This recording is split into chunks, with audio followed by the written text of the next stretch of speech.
귀한 우리 수요 저녁 예배 가운데 오신 성도님들을 축복하고 또 환영합니다. 또 이 시간에 가정에서 또 각자의 처소에서 영상으로 함께 예배에 참여하고 있는 모든 성도님들에게 주님의 은혜와 평강이 함께하기를 축복합니다.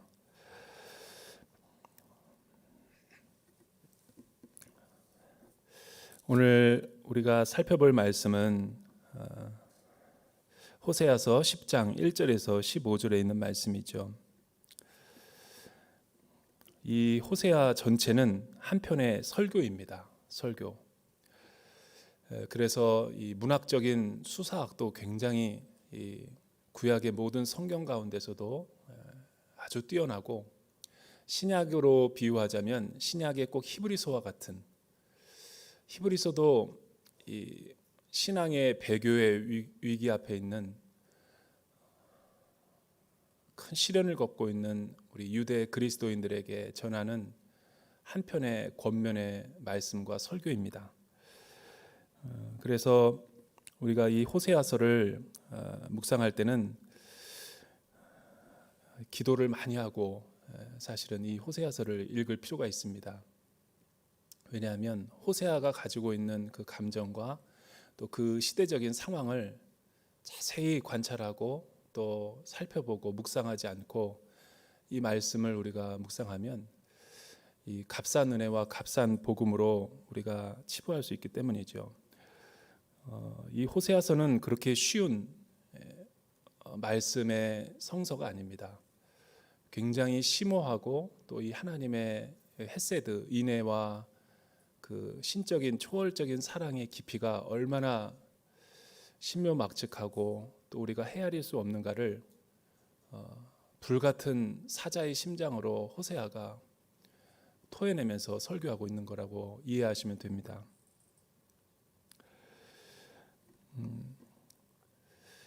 사람이 사랑을 이해하고 깨닫기 위해서는 두 가지 전제가 있어야 됩니다. 하나는 그 사랑을 하고자 하고 사랑을 받고자 하는 그 대상에 대한 정보지요.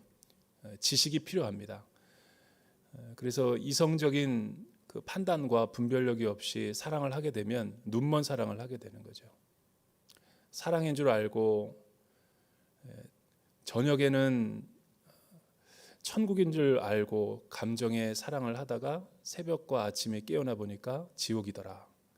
이 공지영 문학가가 한 말이죠. 그처럼 우리는 맹목적인 사랑, 눈먼 사랑을 할 때가 참 많아요. 왜냐하면 감정으로만 치닫고 있기 때문이죠.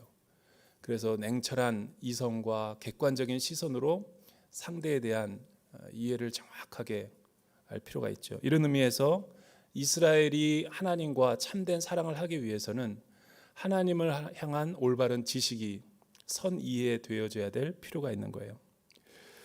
그러나 사랑에 대한 객관적인 지식과 인포메이션을 아무리 많아도, 아무리 우리가 많이 가져도 그것은 참된 사랑으로 열매 맺기는 이 반쪽 완성에 불과한 거예요. 왜냐하면 얼마나 이 시대의 많은 선남 선녀들이 사랑에 갈급해하고 목말라하고, 그래서 풋사랑 아닌 풋사랑을 하다가 대부분 다 실패와 좌절로 끝나버리고 많은, 우리는 우리 자신들의 경험과 또 이 시대의 깊이가 낮은 그런 사랑을 우리는 많이 보게 됩니다.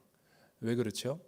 그거는 상대방을 아무리 많이 연애하고 데이트를 하고 또 깊은 사랑의 관계성을 맺는다 그래도 그 사랑에 대한 이해와 지식을 가지고 내가 희생하고 헌신하고 함께 해주지 않으면, 실천하지 않으면 아무런 백해무익의 사랑으로 끝나버리기 때문이죠. 그러니까 자기중심적이고 자기의 만족을 채우기 위한 자기중심적이며 이기적인 사랑은 늘 이용해 먹다가 관계가 사랑으로 시작했다가 애증의 관계로 끝나버리는 것을 많이 보게 됩니다.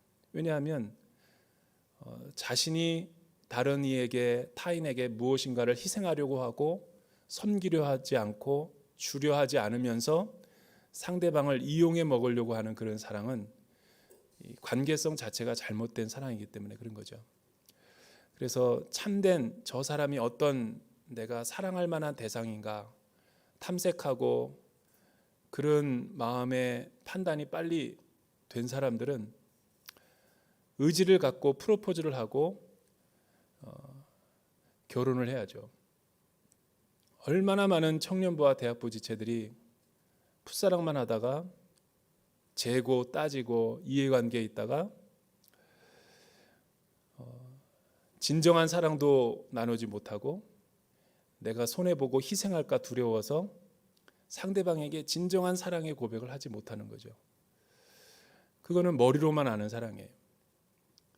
그리고 이 깊은 차원의 하나님께서 창조하신 이 사랑의 깊은 관계성으로 들어가지 못한 사랑들은 열매를 맺지 못하게 되는 거예요. 여러분, 이게 하나님과 이스라엘의 그 연애 관계와 이 혼인 관계에 그대로 녹아져 있어요. 왜냐하면 사랑의 창조주는 하나님이시기 때문에 원래 하나님이 창조하신 이 사랑은 하나님으로부터 흘러나온 것이기 때문에 그렇죠. 그래서 사랑의 올바른 관계는 항상 두 가지 전제가 필요한 거예요. 올바른 상대에 대한 사랑의 대상에 대한 지식과 또 하나는 그 사랑의 뜻과 그 사랑의 마음을 알게 되면 우리가 낮아져서 그 상대방이 좋아하는 것을 순종하고 실천하고 따르게 되는 거죠. 이게 하나님과 이스라엘 백성들의 헤세드의 사랑과 언약적 관계에 맺은 이 구약과 신약을 관통하는 하나님의 사랑의 핵심이죠. 그래서 하나님을 사랑하게 되면 반드시 하나님을 사랑한다는 증거로 이웃에 대한 사랑으로 표현되어져 있기 마련이에요. 만약 하나님을 사랑한다고 하면서도 찬양을 하고 기도를 하고 많은 성경에 대한 공부를 통한 지식을 쌓고 그 하나님을 향한 신적인 사랑이 내 삶에서 가정에서 직장에서 또한 사회 관계 속에서 표현되지 않으면 그것은 설교에서 이런 얘기하면 안 되지만 사기일 가능성이 높아요. 그거는 사랑이 성립이 안 되는 거죠. 자기 도취적인 나르시즘이든가 그거는 성경에서 말하는 참된 사랑이 아닌 거예요. 그래서 오늘날 우리 한국 교회의 위기는 뭔가? 장신대 명예 총장님이신 서정훈 교수님께서 그런 얘기를 하셨어요. 지금 한국 교회의 모습을 보면 매일 세수를 해야 된다는 거예요. 그 말이 무슨 말이냐면 한국 교회와 그리스도인에게 닥친 환난과 문제의 요지는 이거라는 거예요. 세수할 때마다 회개해야 되는 거예요. 무엇을 회개해야 되는가? 지금 우리가 살고 있는 신앙의 컨텍스트를 보면 종교 서적이 부족합니까? 정보력이 부족합니까? 지적인 능력이 딸립니까? 재정이 부족합니까? 교인들의 수가 부족합니까? 시설들이 불편합니까? 우리가 하나님에 대해 사랑해 모르는 것이 무엇이 있습니까? 한국 교회와 그리스도인들이 가진 위기는 하나님의 사랑을 이야기하고 떠들기만 했지 실천하지 않아서 그런 거예요. 이게 단도직입적으로 말하더라고요. 얼마나 명쾌합니까? 오늘 호세아서의 이 스펙트럼에서 볼 때는 정확한 거예요. 왜냐하면 참된 사랑이라는 것은 입으로만 떠드는 것이 아니라 머리로만 아는 것이 아니라 그 지식이 반드시 우리 가슴으로 내려와서 우리 손과 발로 타인을 향하게 되어 있는 거예요. 그렇지 않은 사랑은 자기중심적인 사랑으로 전락할 수밖에 없는 거예요. 그런 의미에서 오늘 왜 호세아 선지자가 불을 토하면서 너희 묵은 땅을 기경하라, 너희 딱딱하게 굳어있는 심령을 완전히 갈아엎어라. 왜냐하면 그렇지 않게 될 경우에는 아무리 하나님이 이스라엘에게 의의 씨앗과 의의 비를 내려주어도 그 토양 위에서는, 그 밭 위에서는 의의 나무를 열매를 맺을 수 없기 때문에. 오늘 설교의 결론이죠. 자, 그러면 오늘 말씀이, 오늘 호세아가 구체적으로 우리에게 무엇을 가르쳐 주고 있는가? 한번 한 구절 한 구절씩 살펴보기를 원합니다. 먼저 하나님을 잃어버린, 하나님의 사랑을 이해하지 못한 이스라엘은 어떤 상태로 전락해 버렸는가? 첫째는 1절에서부터 4절에 있는 말씀이죠. 두 마음을 품게 된 이스라엘이라는 주제예요. 우리 한번 1절에서부터 4절까지 한번 읽어볼까요? 시작. 이스라엘은 무성한 포도나무여서 열매를 생산해낸다. 그의 열매가 점점 많아지자 그는 제단을 더 많이 만들었다. 그의 땅이 번성하자 그들이 돌 기둥 우상을 더 많이 만들었다. 그들의 마음이 거짓되니 이제 그들이 죗값을 감당해야 한다. 그분이 그들의 제단을 부수고 그들의 돌기둥 우상들을 무너뜨릴 것이다. 그러고 나면 그들이 말할 것이다. 우리에게 왕이 없는 것은 우리가 여호와를 두려워하지 않았기 때문이다. 그러나 그 왕이 우리를 위해 무엇을 했느냐? 그들이 많은 말을 하면서 헛된 맹세를 하고 언약을 맺었다. 그러기에 밭고랑의 독초처럼 심판이 여기저기에서 일어날 것이다. 아멘. 오늘 말씀을 보면 두 마음을 품었다. 이 말이 무슨 뜻인가? 원래 하나님이 이스라엘 백성들을 창조하시고 또 사람들을 창조하시고 하나님의 일방적인 그 주권으로 그들을 사랑하셨죠. 아무런 조건과 아무런 우리의 노력 없이 하나님이 우리에게 먼저 찾아오셔서 인애와 헷세대 사랑을 베풀어 주셨어요. 그러나 거기로 끝나는 것이 아니라 그 인애의 헷세대 사랑의 기초는 언약의 관계성을 하나님이 우리에게 요구하심으로 우리는 언약적 사랑의 관계성으로 들어가게 된 거죠. 이 하나님의 헷세대의 사랑은 인간의 사랑과 차별이 있어요. 하나님의 사랑은 우리처럼 변하거나 감정의 기복이 있거나 또한 중간에 하다가 실증나면 멈춰버리는 그런 사랑이 아니에요. 사랑의 오리진은 원래 하나님께서의 그 성품에서 나오는 그 사랑은 우리를 초월하는 완전한 사랑이죠. 그 하나님의 사랑으로 우리에게 찾아오셔서 언약을 체결해 주셨죠. 그 언약의 핵심은 이거예요. 우리가 하나님의 뜻에 순종하면 우리는 큰 축복과 풍요와 사랑을 깨닫게 되고 하나님이 우리를 보호하고 지켜주실 거라는 거예요. 그러나 만약 이 거룩한 사랑을 불순종하게 되면 그들은 그에 합당한 그 거룩한 사랑에 의한 하나님이 분노와 시기와 질투를 하게 될 거라는 것을 신명기 27장과 8장에도 기록을 하고 있죠. 그러니까 언약이라는 것은 그 사랑과 진리 안에 머물게 되면 참된 행복을 누리게 되지만 그 사랑을 만약에 비껴나가지고 내중심적이고 나의 이기적인 마음으로 하나님 아닌 다른 것들을 사랑하게 되면 하나님은 맹렬히 우리에게 진노하실 거라는 거예요. 그 이유는 사랑이기 때문에 그런 거예요. 이게 무슨 말인가? 참된 사랑의 대상이 아닌 그 위험한 관계를 맺고 있는 그 자기가 불타는 사랑의 대상자가 그리로 가는데 그거를 방관하고 보고 있다면 그거는 사랑이 아닌 거죠. 그래서 하나님은 맹렬히 우리를 진노하시고 끝까지 돌아올 때까지 추적하시기를 원한다라는 거예요. 그런 사랑을 우리 세속적인 사랑과 구별되는 의미에서 거룩한 사랑이라고 그런 거죠. 거룩한. 거룩이라는 것은 무슨 말인가? 두 마음을 품지 않는다라는 거예요. 그러나 인간은 하나님을 향한 사랑이 오늘 성경에 보면은 이 원래 개역 개정에는 이 마음이 두 마음으로 표현이 되어 있어요. 두 마음. 그런데 히브리 원어에는 거짓되다라고 표현한 거예요. 둘 다 맞는 번역이지만 오리지널 번역에는 우리말 성경이 가장 근사치로 번역이 잘 된 거죠. 개역 개정과 개역 한글에는 두 마음으로 되어 있어요. 두 마음이 뭔가? 바람난 여러분 부부의 관계를 보면 두 마음인 거죠. 두 마음이 뭐예요? 거짓되다라는 거예요. 원래 하나님은 이스라엘을 의의 나무, 무성한 포도나무에서 열매를 생산해내는 완전한 모습으로 창조하셨어요. 그런데 이 포도나무에서 열매가 생산되지 않고 그들은 왜 하나님을 버리고 세상의 길로 걸어갔는가? 그 이유를 북이스라엘 사회에 빗대어서 표현한 거예요. 열매가 많아지자 언약 안에 머물면서 하나님의 풍요와 번영과 경제적인 축복을 얻게 되니까 이 인간 사회에서 딴 마음을 품게 된 거죠. 딴 마음이라는 것은 두 마음이에요. 이스라엘이 하나님을 향해서 가졌던 마음은 두 마음인 거예요. 왜?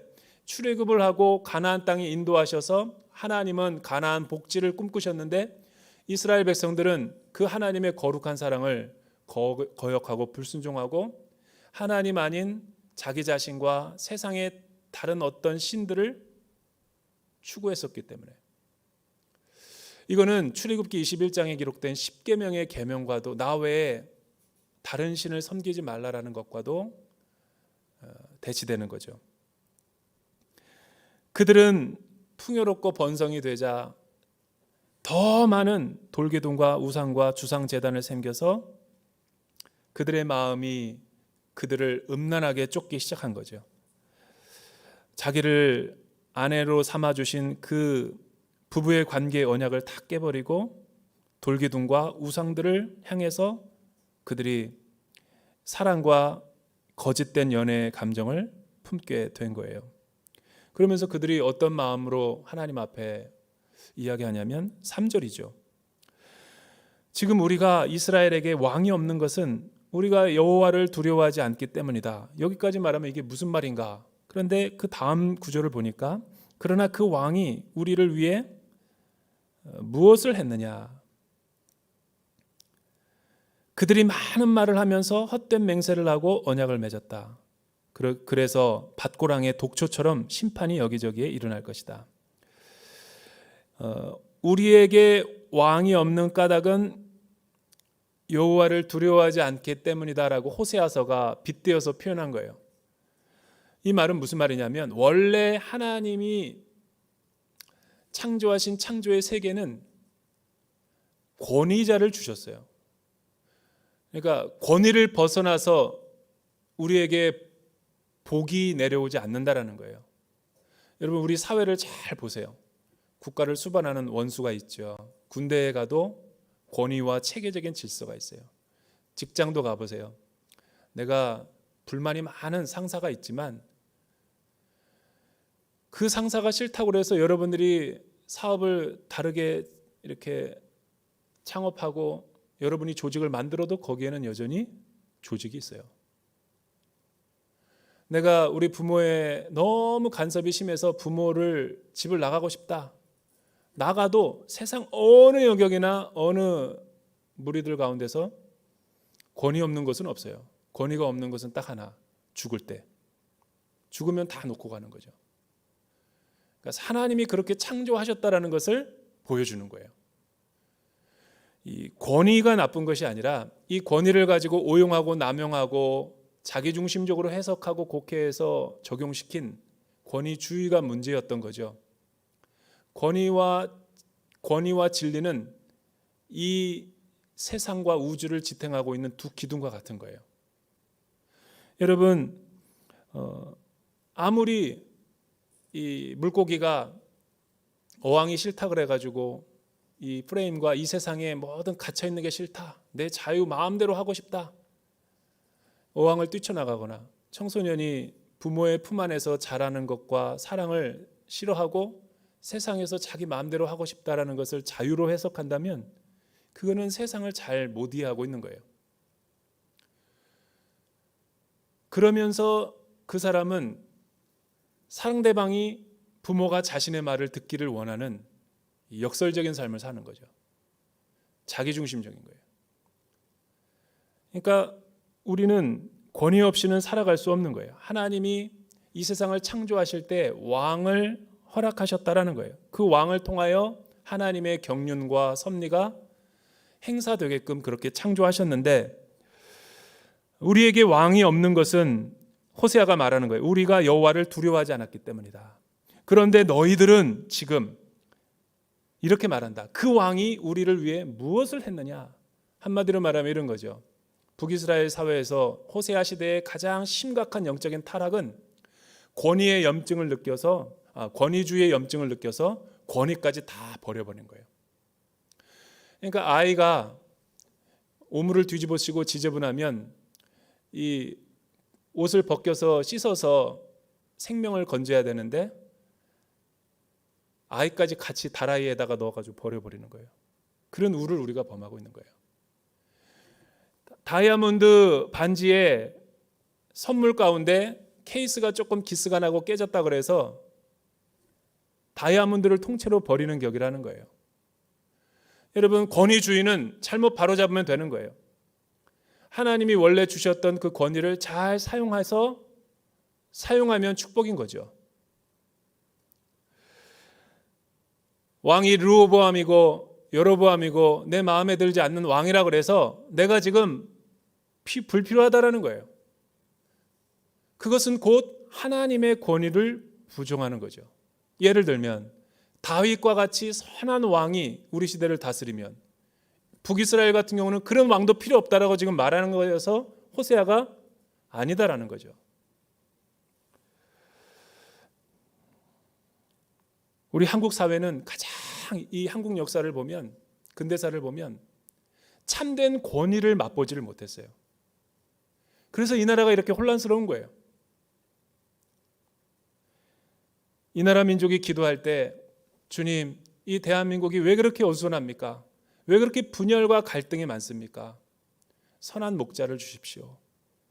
하나님의 권위를 닮은 왕을 허락하여 주십시오 라고 기도해야 할 민족이 대한민국 사회인 거예요.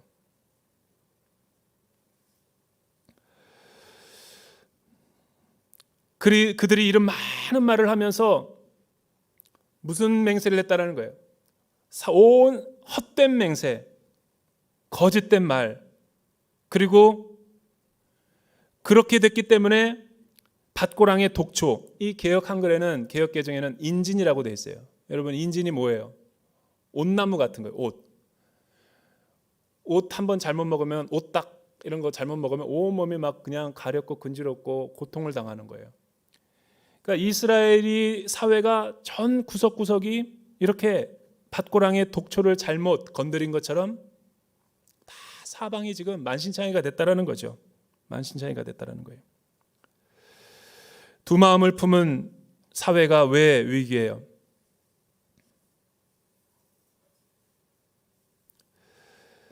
왜냐하면 거짓된 맹세와 거짓된 증언과 거짓된 사회 활동을 해서 온 나라의 하나님의 권위와 질서를 파괴시키고 혼돈 가운데로 만들어버렸기 때문인 거예요. 우리는 신앙생활하면서 하나님에 대한 올바른 말씀과 진리와 성경 공부를 하면서 이 부분을 잘 터치해야 돼요. 왜냐하면 하나님께서 지금 호세아를 통해서 우리에게 주시는 말씀은 그리 간단한 문제가 아니에요. 내가 거짓말했네, 이 정도로 끝날 문제가 아니라는 거예요. 진짜 하나님의 영이 임하고 거룩한 말씀이 강단에서 선포되어지고 하나님을 진실되게 사랑하려고 하는 두려운 마음과 경외하는 마음이 일어나게 되면 교회가 쇠하지 않고 교회가 흥왕하며 교회의 영광이 아주 충만할 때는 이 거짓에 대한 문제를 하나님이 아주 무섭게 다루셨어요. 그런데 이 사회와 이 나라와 교회는 그러지 않아요. 지난 날들을 우리가 생각해 보면서 하나님 앞에 무엇이 우리가 잘못됐는지 신앙의 주소를 다룰 때 이 거짓된 우리의 두 마음을 회개하지 않으면 진리의 영이 우리에게 임하지 않아요. 회사 생활에서 내가 두 마음을 품었던 거, 하나님을 입술로는 사랑한다고 하면서 행함으로는 거짓된 세상의 영을 쫓았던 나의 두 가지 마음들, 부지불식간에 의식적이든 무의식적이든 내가 성령이여 나를 조명하여 주셔서 내 거짓된 부모의 모습, 겉으로는 말씀으로는 예배 잘 드리게 하면서 사회적으로는 우리 자녀가 수단과 방법을 가리지 않고 잘 성공하기를 바라는 이중적인 마음과 태도가 두 마음이고 거짓된 마음인 거죠. 이 사회가 이렇게 된 것은 이 부분들이 인진과 독초처럼 온 가정과 사회와 직장과 교회 가운데 다 퍼져 있기 때문이라는 거예요. 호세아 시대가 그랬어요. 그래서 포도나무가 열매를 못 맺는 거예요. 왜 우리가 예배를 드리는데도 하나님이 응답하지 않는 것 같으면 답답한 마음이 있습니까? 왜 하나님 앞에 기도를 하고 하나님 앞에 예배를 드리는데도 우리 마음 가운데 성령의 민감한 마음이 하나도 느껴지지 않습니까? 이 부분이 반드시 걸리게 될 거예요. 우리는 거짓 맹세하고 두 마음을 품어서 얼마나 가난한 사람들을 착취했으며 얼마나 가난한 자들의 재산들을 빼앗았으며 얼마나 인간관계를 이간질시키고 얼마나 거짓된 마음과 편벽된 마음으로 수많은 사람들에게 상처와 마음을 아프게 했는지 하나님은 의의 무게를 달아보고 계시는 거예요. 이 코로나 기간이 좋은 기간이죠. 인간관계가 다 끊기다 보니까 군중 속의 고독이 아니라 아무도 없는 사이에서 한복판에서 하나님 안에서 내 내면을 민낯을 다 볼 수 있는 시간인 거예요. 너무 부끄러운 거예요. 너무 부끄러운 거예요.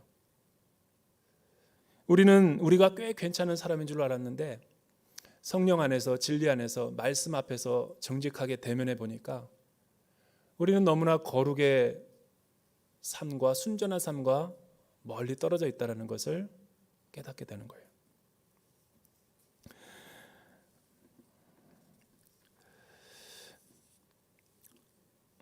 그리고 우리 마음 가운데는 어떤 모습들이 있었습니까?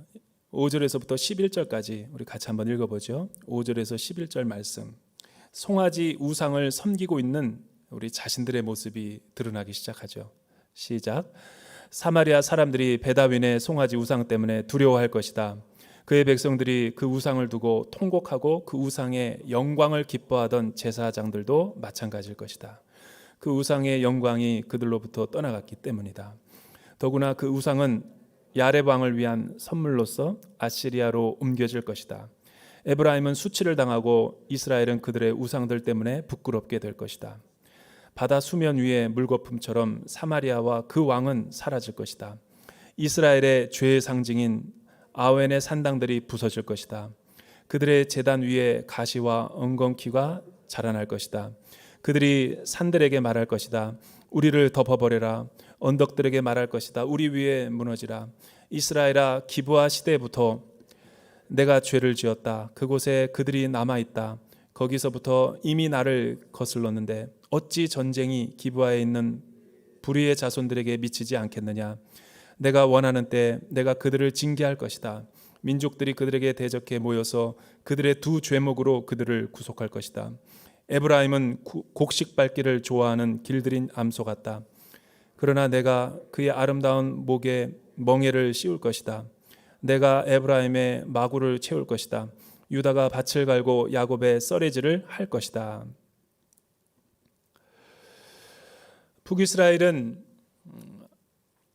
처음에는 하나님의 사랑으로부터 시작했지만 점점 하나님을 버리고 가나안 땅에 정착하게 되면서 세상의 거짓된 신들을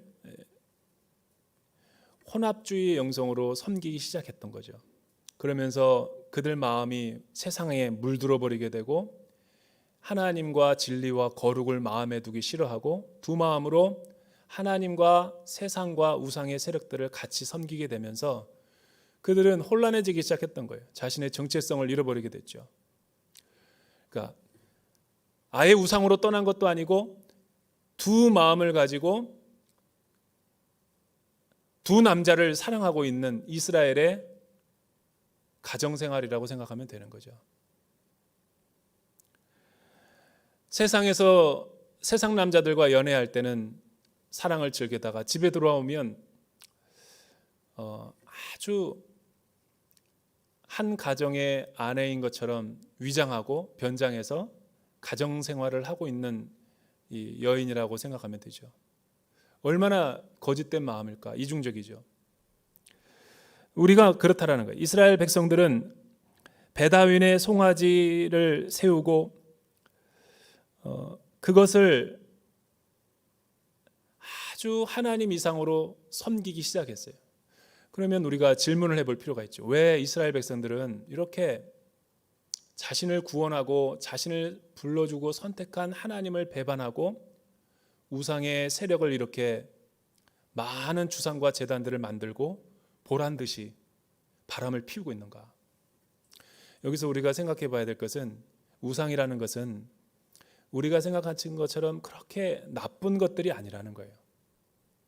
현대인들이 생각하기에 고대 세계 사람들은 뭔가 단순하고 미련해서 나 같으면 그렇지 않을 텐데 쉽게 하나님을 떠나서 세상으로 갔다라고 이원론적으로 생각하지만 이분법적으로 그렇지 않아요.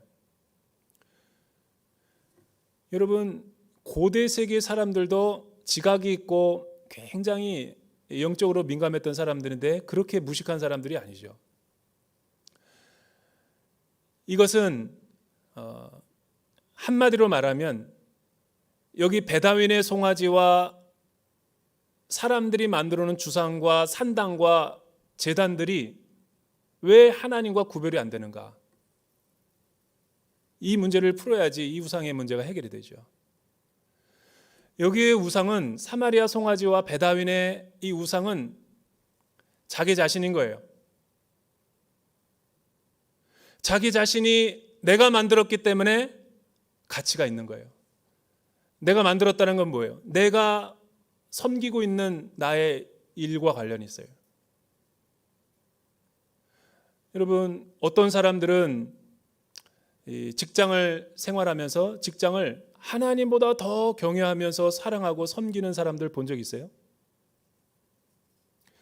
어떤 사람은 가정생활을 하면서 자녀를 너무 지나치게 사랑해서 하나님보다 더 신경 쓰고 하나님보다 더 많은 시간과 물질을 투자해서 사랑하는 부모님들 본 적 있어요? 연애가 나쁜 건 아니죠. 결혼하기 전에 사랑을 해야죠. 그러나 너무 그 사랑하는 대상과 결혼할 대상이 좋아서 두 사람이 너무 많은 시간과 너무 많은 이 사랑에 눈이 멀어서 하나님과의 관계가 멀어지는 것을 많이 보셨어요?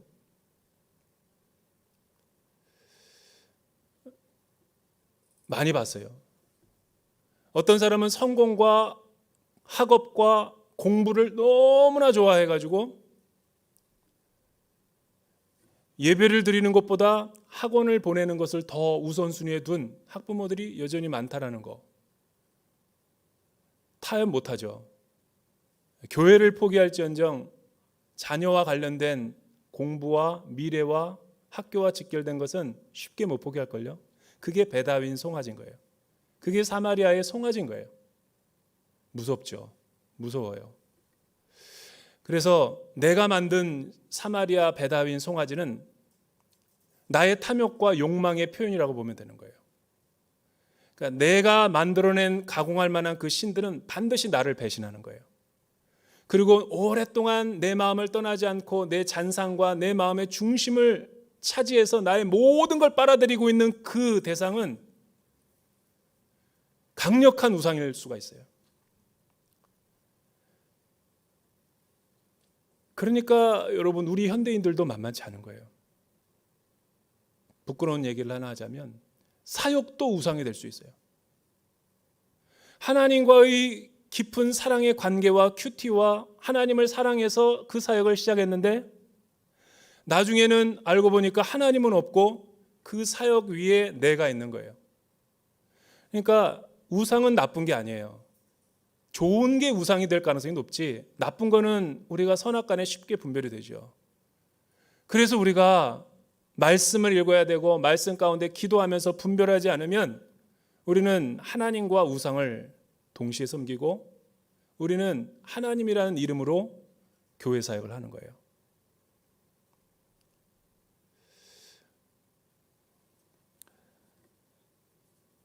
내가 오래 기도 제목으로 삼고 있는 것도 우상일 가능성이 높아요. 하나님은 이미 응답을 줬는데 나는 미련이 있어서 내 욕망과 내가 그거를 성취하고자 하는 마음이 너무나 앞서서 하나님의 음성을 듣지 못한다면 그거는 기도 행위가 아니라 우상 행위인 거예요.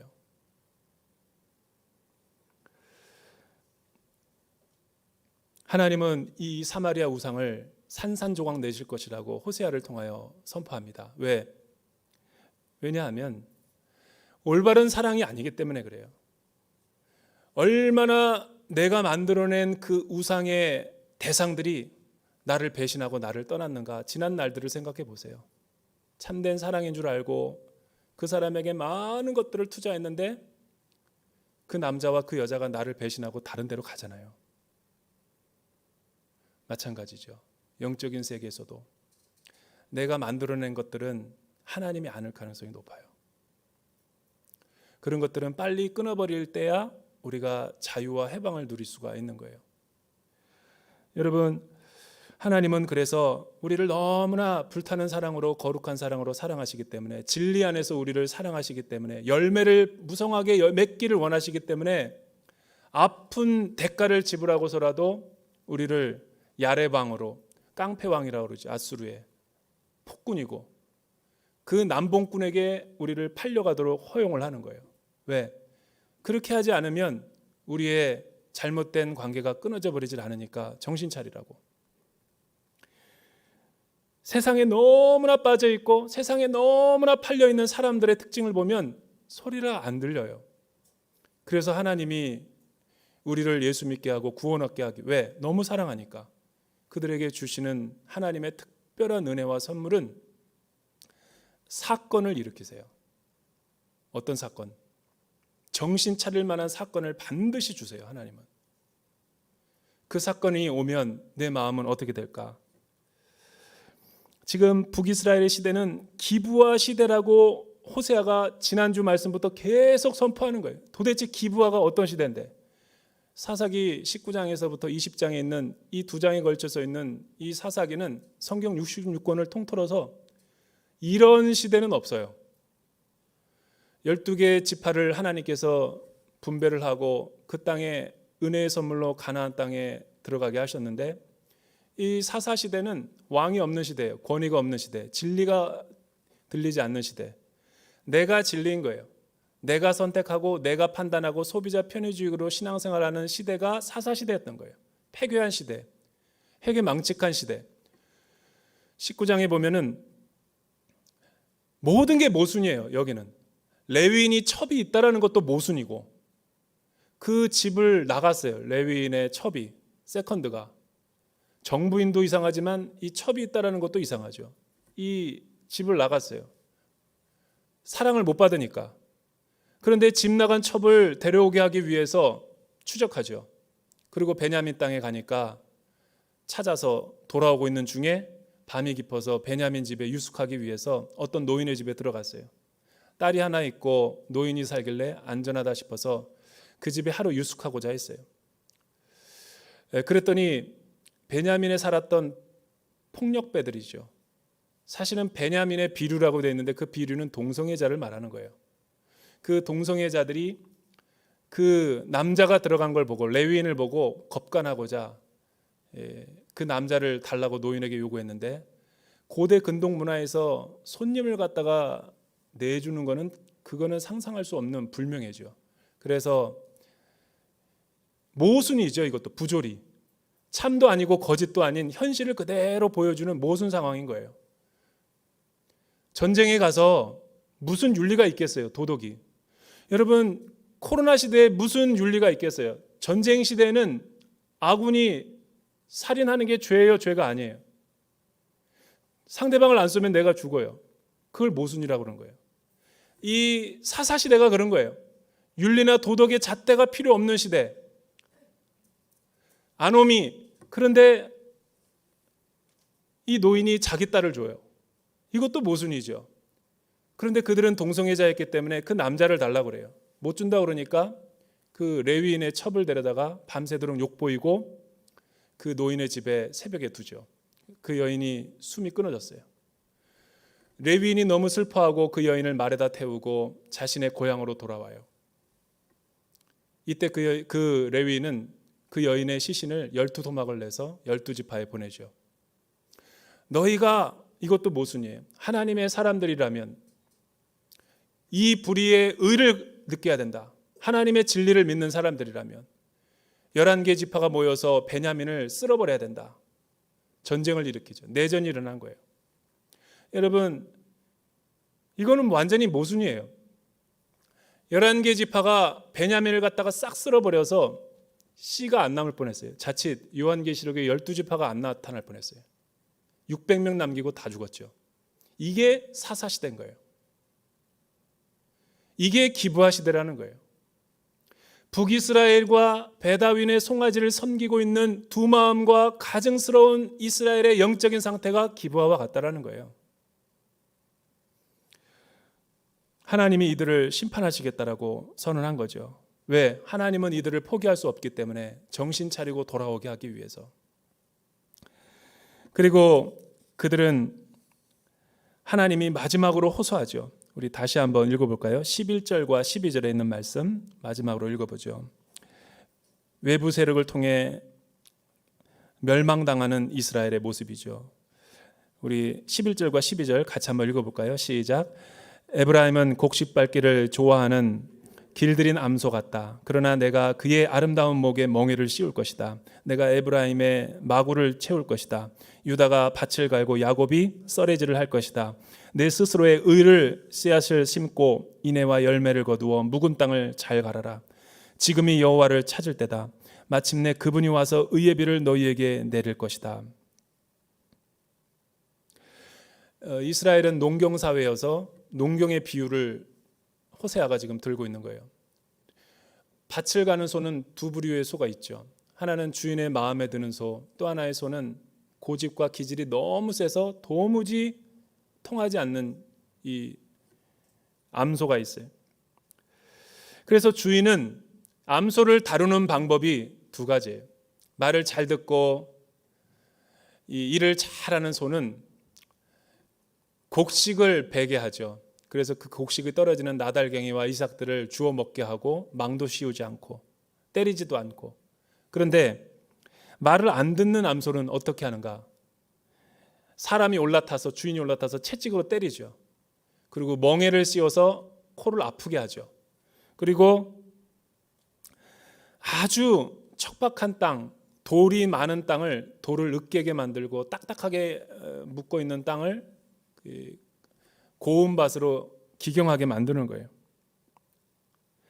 에브라임이, 유다가, 야곱이 꼭 그렇다라는 거죠. 지금 에브라임이라는 것은 북이스라엘의 상황을 비꼬며 시니컬하게 이야기할 때 에브라임이라는 말을 써요. 마음에 안 든다라는 거죠. 이 죄악된 민족을 곡식 밟기를 좋아하는 길들인 암소 같다라는 거예요. 왜? 물질주의와 탐욕과 욕심에 물드는 그들의 살진 영혼의 모습이 이렇다라는 거예요. 그래서 하나님은 그들의 목에 멍에를 씌운다라는 거죠. 마구를 채울 거라는 거예요. 사람이 올라가서 채찍을 때리게 하겠다라는 거예요. 고난을 주겠다라는 거죠. 왜? 그렇게 해야지만이 그들이 부드러운 마음이 나오듯 그들의 마음이 유순해져서 하나님의 말씀이 그들에게 전해질 것이기 때문에 이거는 하나님의 불타는 사랑이죠. 여러분, 그래야지 의의 씨앗을 심고 인애의 열매를 거두고 묵은 땅이 기경되고 그들이 하나님을 찾아서 돌아올 것이기 때문이라는 거예요. 간절히 호세아가 이렇게 호소하는 거죠. 지금이 바로 우리로 말하면 묵은 땅을 기경할 때죠. 지금은 하나님이 이 나라와 민족과 우리 자신들에게 주는 너무 절호의 기회인 거예요. 많은 사람들이 위기라고 생각하지만 저는 그렇게 생각 안 해요. 이 기회를 우리가 잘 선용하고 의의 씨앗을 심고 다시 우리가 하나님 앞에 낮아지고 겸손해져서 말씀의 뜻대로 순종하고 내 안에 있는 두 마음과 악을 제거하고 내 안에 있는 모든 부패와 타락한 본성을 갖다가 십자가에 못 박고 다시 한번 어린아이와 같은 유순한 마음으로 하나님 앞에 매달리고 부르짖고 기도하면 다시 내 영혼을 회복시켜 주시고 의를 비같이 내려주시겠다는 하나님의 위로와 소망의 메시지인 거죠. 이 메시지를 들어야 돼요. 그렇지 않으면 우리는 두려운 마음이 들게 될 거예요. 하나님이 오늘 우리에게 말씀하시는 거예요. 사랑하는 여러분, 이 말씀이 여러분의 삶의 열매가 되기를 주님의 이름으로 축원합니다.